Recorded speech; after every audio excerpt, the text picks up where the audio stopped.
नमस्कार दोस्तों, आप सभी का मैं स्वागत करता हूं अपने इस ब्यूटीफुल से चैनल पे जिसका नाम है सिद्धार्थ क्लासेस। दोस्तों, आज एक स्पेशल मौका है क्योंकि आज बात करने जा रहा हूं एक ऐसे मुद्दे के बारे में जिसने पूरी दुनिया पे कब्जा किया हुआ है, यानी कि बिजनेस के बारे में। आज हर एक व्यक्ति, हर एक स्टूडेंट, मेरे पढ़ाए हुए जितने भी बच्चे हैं, उनका यही सपना है कि हमको एक स्टार्टअप करना है। स्टार्टअप यानी कि कोई भी छोटी सी कंपनी बना करके उसको बड़े स्केल पे ग्रो करना है। लेकिन जब भी आप किसी कंपनी को बनाते हैं या किसी बिजनेस को स्टार्ट करते हैं तो उस बिजनेस के लिए आपको बिजनेस का ज्ञान चाहिए होता है, और वो ज्ञान आपको एक कोर्स के द्वारा दिया जाता है जिसको हम MBA कोर्स के नाम से जानते हैं। तो आइए ज़रा जानते हैं MBA कोर्स के बारे में। फुल डिटेल, फुल एनालिसिस करूंगा आपके सामने। एग्जामिनेशन किस तरीके से दें, किस तरीके से क्वालिफाई करें, कैसे आप एग्जामिनेशन में बैठ सकते हैं, कैसे एडमिशन ले सकते हैं, कैसे पढ़ाई करें, और किस तरीके से MBA करने के बाद एक बड़ी MNC या फिर किसी दूसरे कंपनी के अंदर आपको जॉब मिल सकता है। तो आइए मेरे साथ बने रहिए मेरे वीडियो में। बहुत फास्ट और बहुत कम समय आप कर लेकर के मैं आपको पूरी जानकारी देने वाला हूं, जरा समझने की कोशिश करिएगा। आइए बढ़ते हैं आगे। आइए सबसे पहले जानते हैं कि MBA का फुल फॉर्म क्या होता है। तो दोस्तों, MBA का फुल फॉर्म होता है मास्टर ऑफ बिजनेस एडमिनिस्ट्रेशन।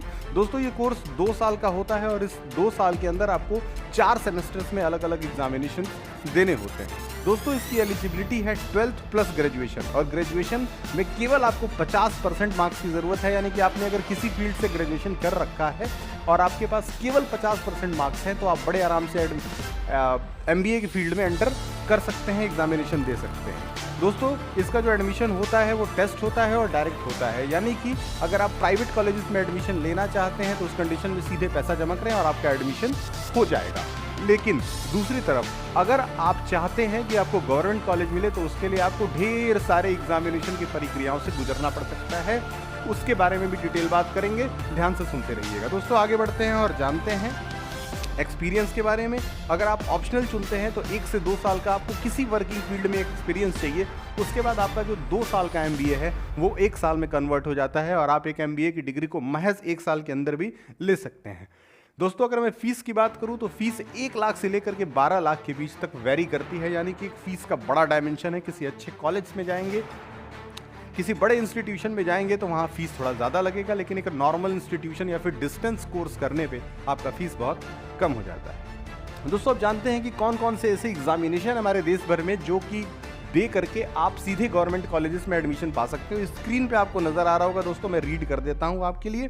पहला है आपका कैट, दूसरा है GMAT, तीसरा है IIFT, तीसरा है MICAT, ATMA, NMAT, CMAT, ZAT, IRMA, NAT, TSNET और SNAP यानी कि स्नैप। ये डिफरेंट टाइप ऑफ एग्जामिनेशंस हैं जिसके दौरान आपको अगर इसमें से किसी एक एग्जामिनेशन में भी अगर आप क्वालिफाई कर लेते हो तो उस कंडीशन में आपका एक गवर्नमेंट कॉलेज के अंदर आपका एडमिशन हो जाता है, और एडमिशन ले जाने के बाद आप 2 साल की पढ़ाई करें और अपनी किस्मत को चमका सकते हैं। दोस्तों, आगे बढ़ते हैं और जानते हैं कि अगर आप एडमिशन फॉर्म भरते हो तो उस कंडीशन में आपको कितना फीस देना पड़ेगा। तो दोस्तों, सबसे पहले हम लोग कैट की बात करते हैं, जिसको कॉमन एडमिशन टेस्ट कहते हैं, और इसमें लगभग 1600 रुपये का एडमिशन फॉर्म भरा जाता है। दूसरी कैटेगरी आती है CMAT, जिसके अंदर 1400 रुपये का एडमिशन फॉर्म भरा जाता है, और तीसरा आता है AIMA MAT, जिसमें 1200 रुपये एंट्रेंस फीस के रूप में देना पड़ता है। दोस्तों, अब आगे बढ़ते हैं और जानते हैं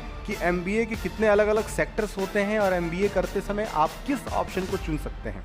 दोस्तों, सबसे पहला है इंटरनेशनल मैनेजमेंट, जिसमें दुनिया के बाहरी देशों से किस तरीके से हमारा देश बिजनेस करता है उसके आइडियाज़ बताए जाते हैं। दूसरा आता है दोस्तों फाइनेंस के अंदर आप पैसे से संबंधित पूरा ज्ञान अर्जित करेंगे, और फाइनेंस सेक्टर यानी कि बैंकिंग सेक्टर में आपके लिए जॉब रखा हुआ है। तीसरा है आपका ह्यूमन रिसोर्स, चौथा है मार्केटिंग, उसके बाद है मैनेजमेंट एनालिस्ट, पांचवा है सप्लाई चेन मैनेजमेंट, उसके बाद है operation management, IT manager, health care management, और लास्ट में आता है आपका बैंकिंग। तो दोस्तों, हमारे पास लगभग 9 से 10 ऐसे सेक्टर्स हैं जहां पे MBA करने के बाद आप स्पेशलिस्ट हो जाओगे इन फील्ड्स के और आपको नौकरी मिल जाएगी। दोस्तों, आगे बढ़ते हैं, कुछ और चीज़ों के बारे में जानते हैं। दोस्तों, जानते हैं कि हमारे देश में कौन कौन से ऐसे टॉप इंस्टीट्यूट्स हैं जहां पे आप MBA की डिग्री ले सकते हो। आइए जरा नाम सुनते हैं। पहला है IIM बेंगलुरु, दूसरा है IIM अहमदाबाद, तीसरा है IIM Kolkata, IIM Indore, IIM Lucknow, अगला है IIT Kharagpur, IIT Madras, IIT Kanpur और IIT रुड़की।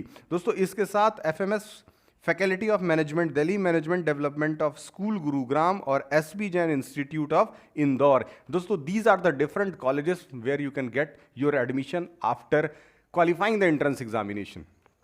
दोस्तों अब आगे बढ़ते हैं और आगे बढ़ करके आपको बताएंगे कि किस तरीके से आप एमबीए कर सकते हो। तो दोस्तों सबसे पहले जो बहुत इंपॉर्टेंट चीज़ है वो है क्राइटेरिया, यानी कि आप फॉर्म भरो। फॉर्म लगभग अप्रैल से मई के महीने में हर साल निकलता है। फॉर्म को डालिए, एग्जामिनेशन में बैठिए, एग्जामिनेशन क्वालिफाई करिए।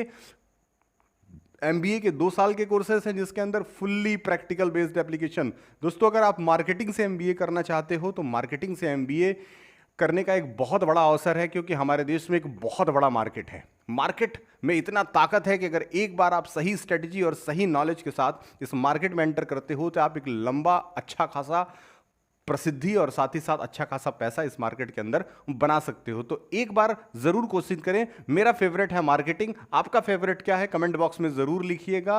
अगर आपको इंटरेस्ट है एमबीए करने में तो इन कॉलेजेस में एडमिशन ले, मेरे बोले गए बात को माने, समझने की कोशिश करें कि एक बार मौका चूक गया तो फिर लाइफ में मिलेगा नहीं और बीता हुआ समय कभी वापस नहीं आएगा। तो एमबीए एग्जामिनेशन में बैठें और अपने माँ बाप का नाम रोशन करें। तब तक के लिए बहुत बहुत धन्यवाद। अगले वीडियो में एक बार फिर से आपसे मुलाकात होगी एक नए सब्जेक्ट टॉपिक के साथ, एक नए शेड्यूल के साथ, एक नए मुद्दे के साथ। तब तक के लिए जय हिंद।